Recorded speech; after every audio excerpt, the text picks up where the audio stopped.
정봉주의 PSI. 안녕하십니까, 의원님. 예, 아니, 전 의원이죠.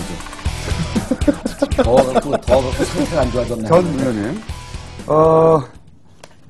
보통 한두 사안으로 길게 했는데, 예. 이제 섹션이 변했기 때문에 짧게 가죠, 짧게. 자, 그러면은, 의뢰한 것 중에 첫 번째가 뭐냐면, 예. 성희롱 발언 강용석 의원. 예. 실형, 선고. 기소가 아니라, 재판부에서 실형을 선고하고 나서 집행유예를 때렸어요. 예. 이거 어떻게 보십니까? 같은 의원이 아니지. 전직 의원으로서. 예. 강용석 씨. 아직 씨라고 할 수는 없죠. 아, 강용석 씨죠, 씨는.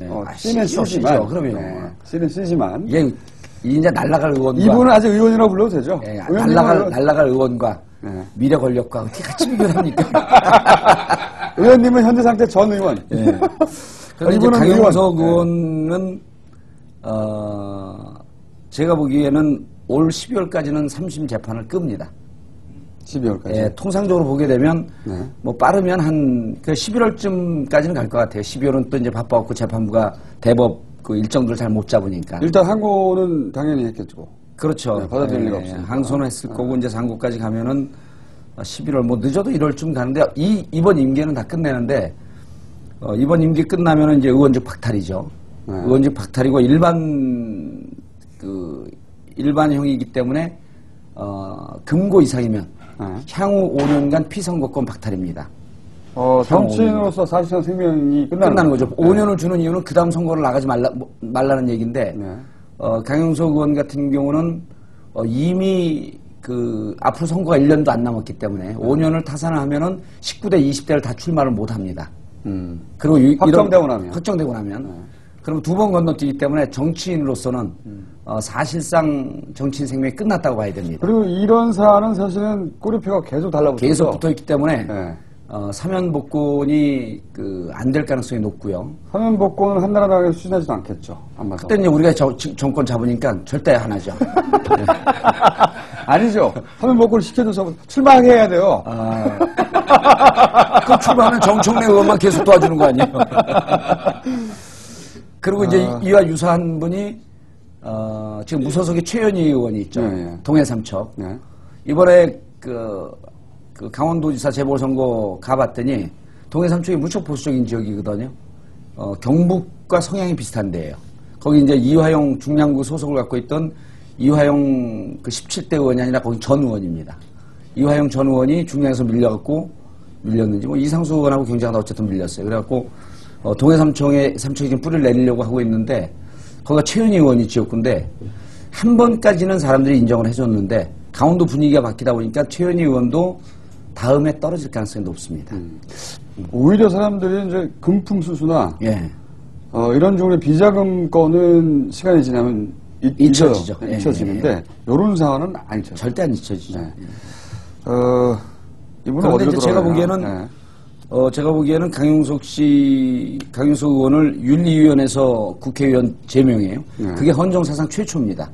네. 윤리위원회에서 제명되고 이제 본회의에서 제명되면 이 재판과 무관하게 국회의원직을 제명당하는 거죠. 본회의에서는 3분의 2 찬성입니까? 아니면 2분의 1 찬성입니까? 그 법적인 거는 변호사한테 물어보시고요. 하긴 뭐 국회의원이 아니니까 알 수가 없죠.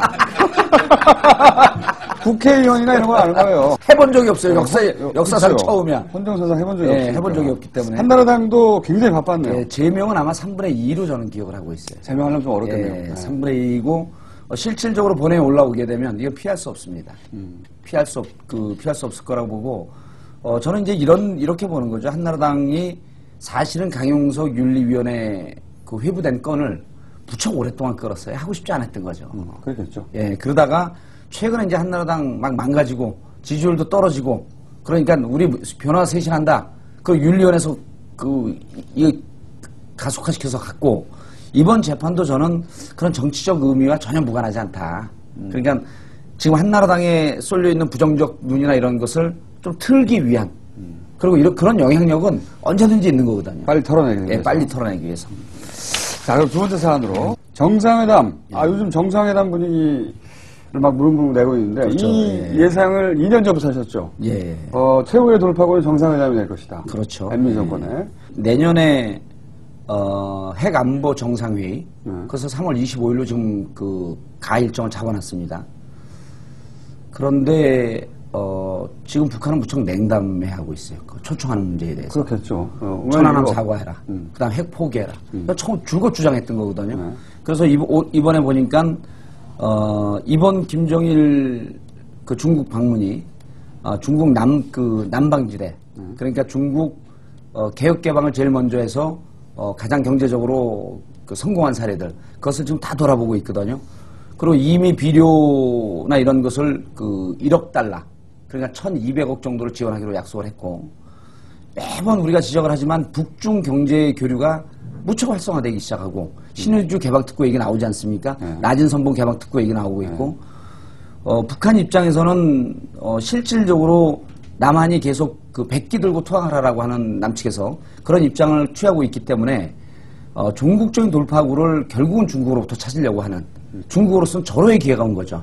그렇겠죠. 그 북한 지역을 경제적으로 들어갈 수 있고 그리고 북중 정치적 우호 관계를 더욱 강화할 수 있기 때문에 이번에도 보면은 상당히 오랜 기간 동안 4박 5일인가 그 정도 일정인데 실질적으로 북한이 남측을 더 압박하고 있다라고 하는 느낌이 드는 거예요. 그러니까 너희들 정상회담 하면서 내걸은 조건을 그냥 무조건적 정상회담이라고 한다면 북한은 받죠. 조건 없는 정상회담이라고 한다면 받는데 지금 조건을 걸었거든요. 천안함 사과, 그다음 핵 문제 핵 포기. 그러게 되면 비료 식량 지원하고 내년에 핵 안보 정상회의에 초청하겠다. 이미 초청장 던진 거나 다름이 없죠. 근데 중국으로서는 우리가 이렇게 코너에 몰려서 굳이 코너에 몰리면 갈 수밖에 없는데 지금 이제 우리 사정은 굳이 코너에 몰리지 않았다. 중국과의 교류가 이렇게 더 강화되고 있기 때문에 너희들이 그 얘기하고 초청하고 있는 남북한 정상회담은 이쯤 되면 우리가 한번 생각을 해보겠다. 그러니까 이명박 정권으로서 점점 더 초조해지는 그런 조건이 되는 겁니다. 제가 궁금한 건 이거예요. MB 정권이 이제 돌파구를 예. 찾으려면 경제도 안 되고 다 안 되잖아요. 북한하고 관계 개선으로 돌파구를 찾으려고 하면 표면적으로는 이렇게 센 척하지만 원래 장사권의 속성이라는 게 이 언더 테이블 있지 않습니까? 그러면 이면 거래. 엄청난 지난번에 거래. 지적하셨는데 이제 여기서 그런 거래가 있을 수 있다고 지난번에 우리가 소설 썼죠. 근데 이제 이게 바로 요 남북 정상회담에서 일반 그 시중에 널려 있는 그런 평론가들이 못 보는 측면이 있습니다. 저만 볼 수 있는. 의원님은 보십니까? 김영민 씨는 볼 수 있을지 없을지 몰라요. 제가 왜 처음에는 핵 포기를 정상회담 전제 조건으로 걸었다가 천안함 사제까지 걸었냐. 그걸 보고 처음에 무슨 뜻인지 잘 몰랐어요. 오버액션 아닙니까 오히려? 그러지 않습니다. 천안함은요. 미국, 일본, 한국 측과 소련, 중국, 북한 측하고 입장이 명확히 갈리는 겁니다. 그건 뭐냐면요. 이 세 개가 천안함을 바라보는 시각이 양쪽이 대별되는 입장이 있기 때문에 이거는 정권이 바뀌거나 혹은 정권이 한나라당 박근혜 쪽으로 넘어가거나 아니면 민주당으로 진보 진영으로 정권이 바뀌면 이건 100% 청문회감입니다. 천안함 청문회 들어가게 되면 BBK 사건 이상으로 폭발력이 있어요. 당연히. 이건 전 세계 만약에 지금 현 정부가 주장하고 있는 것이 사실이 아니라고 가정한다면 전 세계를 상대로 사기극을 벌인 겁니다. 이게 천안함 사건이 청문회 테이블에 올라가는 순간 이게 위험해지는 거죠. 그럼 그 전에 북한이 우리 측이 했다, 우리 측이 잘못했다라고 하는 것은 천안함이 더 이상 갈 수 없는 그걸 마치 청문회 갈 수 없는 일타쌍피하는 거죠. 그래서 제가 보기에는 정상회담이라고 하는 토끼도 잡고 동시에 천안함도 완전히 털고 가려고 하는. 그렇기 때문에 저는 김총수님이 얘기하는 언더테이블의 대가 이런 게 훨씬 더 설득력이 있다고 보는 거예요. 대가를 주고 대신 북한이 천안함을 털어주면 예. 나중에 안전도 도모하고 그렇죠. 부담도 덜고 천안함에 그러면 올라갈 수 없는 거예요. 언더테이블의 어떤 그러면 우리가 대가가 커지겠군요. 야 니들 사과했어? 좋아. 니들 짜고 사과했지. 북한 김정일 한국 국회 와갖고 청문회 안 줘. 이럴 수 없는 거 아닙니까? 그리고 아까 하신 말씀 중에 예. 소련이라고 하셨는데 소련 20년 전에 없었습니다. 아 그래요? 네. 러시아고요. 오늘 옛날 책을 보니까 소련이라고 아직도 있던데. 올해로 20년 됐습니다. 그래서 정상회담이라고 하는 것이 3월 25일 총선을 앞두고 정상회담을 해서 우리가 그게 무슨 폭발력이 있겠냐. 근데 여기 핵안보 정상회의에 온다는 자체가 천안함에 대한 사과를 전제로 오는 겁니다. 그리고 그것은 어떻게 추동을 했든지 무슨 뒷거래가 혹시 있을지라도 온다라고 하는 것은 천안함이 털리는 겁니다. 그럼 내년 총선에서는 남북 정상회담과 천안함을 갖고 치고 나올 것이다. 세게 치고 나오면서 총선의 분위기를 바꿔보려고 하는. 그러니까 천안함이 왜 들어가 있었나. 그 이게 시중에 평론가들이 못 보는 거 아니에요. 안타까운 현실이죠 이게.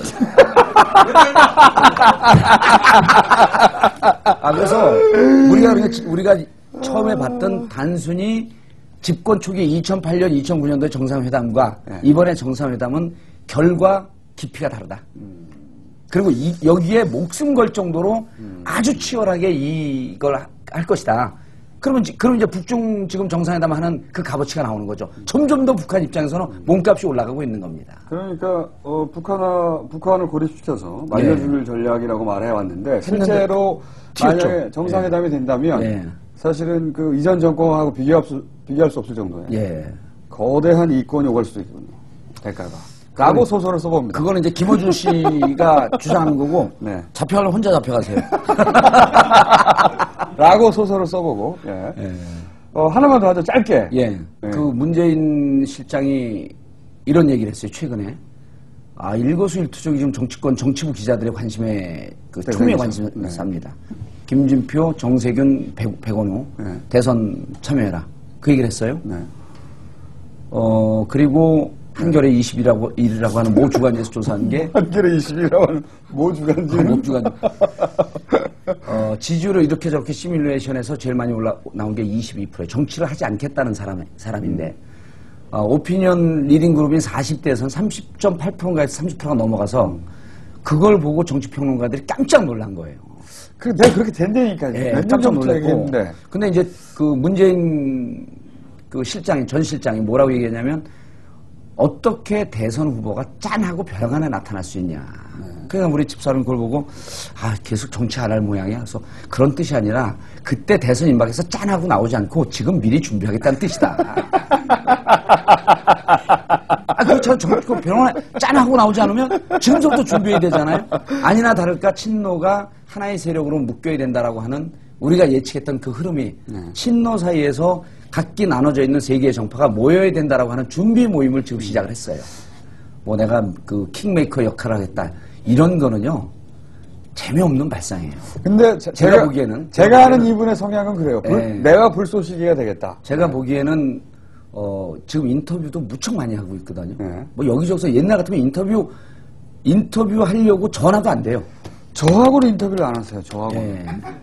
김어준 총수가 유능하고 능력도 있고 그래갖고 이게 인터뷰도 될 것 같은데 나중에 지금도 벌써 주장하고 있는데 나중에 3년 전서부터 내가 대통령 되라 해서 대통령 됐다 그러면서 나 뭐 시켜달라고 가서 아각거릴 것 같은데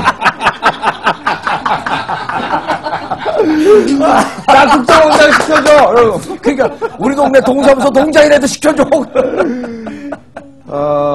그럴까봐. 그렇죠. 그리고 어쨌든 자기의 속마음을 빨리 캐치하는 사람들은 무섭잖아요. 그러니까 정치인이 대권 혹은 정치권에서 저를 무서워하는 게 자기들 속마음을 금방 알아채거든. 의원님을 무서워하는 분은 제가 한 번도 못 봤어요. 정치권에서 단 한 명도. 그러면은 문재인 이사장님의 대선 후보 가능성 굉장히 높게 보시는 거군요. 높은 게 아니고 지난번에 그 김해에서 단일화 했을 때 그때 이미 스타트가 된 거예요.